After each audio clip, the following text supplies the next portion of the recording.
शास्त्र कहते हैं मनुष्य अगर गिरना चाहे तो असुरों से नीचे गिर सकता है, और अगर उठना चाहे तो देवताओं से भी ऊपर उठ सकता है। मनुष्य ही सृष्टि का एकमात्र प्राणी है जो परमात्मा तक की दूरी तय कर सकता है। इस संसार में श्रीमद् भगवद गीता के पवित्र ज्ञान से न जाने कितने ही लोगों, कितने ही महापुरुषों ने अपना जीवन बदल लिया। अगर आप यह सोचते हैं कि भगवद गीता में सिर्फ यह लिखा है कि भगवान की पूजा कैसे करते हैं, तो आप बिल्कुल गलत हैं। क्योंकि भगवद गीता सिर्फ एक किताब या एक धार्मिक ग्रंथ मात्र नहीं है, बल्कि इसमें वो पवित्र ज्ञान है, वो नॉलेज है जो इस पृथ्वी पर जितने भी लोग जन्म लेकर आते हैं उनको यह सिखाता है कि इस जीवन का असली मतलब क्या है या जीवन का असली मकसद क्या है। वास्तव में जीवन कैसे जिया जाता है, मनुष्य कैसे जीवन के हर क्षेत्र में सफल होकर खुशी और आनंद को प्राप्त कर सकता है। साथियों, मैं पूरा प्रयास करूंगा कि मैं बहुत ही आसान और सरल शब्दों में आप तक इस पवित्र ज्ञान को पहुंचा सकूं, और इसके साथ ही मैं आपको बताऊंगा कि कैसे आप विभिन्न अध्यायों से मिलने वाली सीख को अपने जीवन में वर्तमान समय के अनुसार उतार सकते हैं, अप्लाई कर सकते हैं। भगवत गीता के ज्ञान ने एक दुखी और मन से हारे हुए, धनुष नीचे गिरा देने वाले अर्जुन को महाभारत के महान युद्ध का सर्वश्रेष्ठ योद्धा और विजेता बना दिया।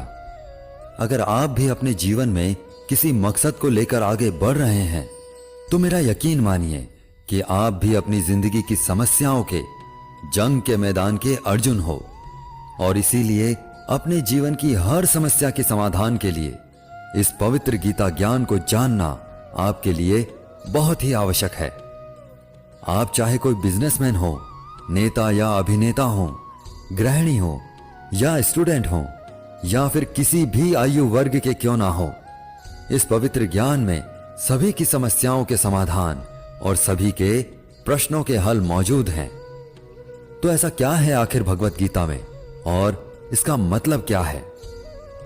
श्रीमद् भगवत गीता के बारे में कहा गया है कि एकम शास्त्रम देवकी पुत्र गीतम, एको देवो देवकी पुत्र एव, एको मंत्रस्य नामानि यानि, कर्मापयेकम तस्य देवस्य सेवा। अर्थात एकमात्र शास्त्र जिसका गायन भगवान के श्रीमुख से हुआ है वो श्रीमद् भगवत गीता है। जब महाभारत के रण के मध्य में धनुर्धर अर्जुन युद्ध के लिए घबरा गए तो भगवान श्री कृष्ण ने अपने श्रीमुख से जिस शास्त्र का गायन किया, जिस गीत का गायन किया, वो श्रीमद् भगवत गीता है। इस सृष्टि में पूजनीय एकमात्र देव हैं, वो भगवान श्री कृष्ण हैं। एकमात्र मंत्र है, वो उनका नाम है। एकमात्र कर्म है, वो प्रभु की आराधना है। श्रीमद् भगवत गीता का जितना भी अध्ययन किया जाए, जितना भी समझा जाए, उतना ही कम है। इसे जितनी बार भी पढ़ा और सुना जाता है, उतनी ही बार हमें कुछ ना कुछ नया जानने को, नया सीखने को जरूर मिलता है। इसलिए आपको शांति से बैठकर आंखें बंद करके इस वीडियो की पूरी बातों को जब तक समझ में ना आ जाए तब तक बार बार सुनकर अपने मस्तिष्क में बिठा लेना चाहिए। आज हम श्रीमद् भगवत गीता के प्रथम अध्याय का अध्ययन करेंगे, जिससे आपको यह सीखने को मिलेगा कि कौन सी सबसे पहली चीज है जो आपको जीवन में आगे बढ़ने से रोकती है।